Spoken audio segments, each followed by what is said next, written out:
शाळेत का नाही जात तू? हं? शाळेत का नाही जात तू? नाही.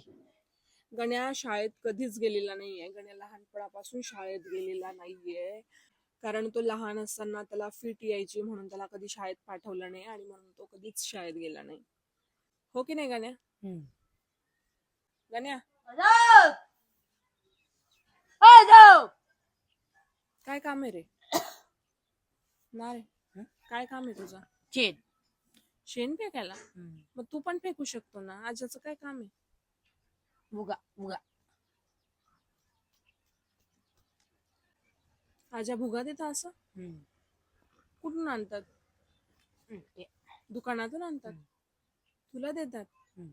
असं आता भुगा मिळणार नाही तुला, काहीच नाही मिळणार. काहीच नाही, बंद भुगा. भुगा बंद. ये नाही म्हटलं तर किती जोरात ओरडतोय. माझ्याशी ओरडून बोलशील तू? ना रे हं? माझ्याशी ओरडून बोलशील तू? मग सॉरी बोल. सॉरी बोल. सॉरी बोल. बघतो काय सॉरी बोल.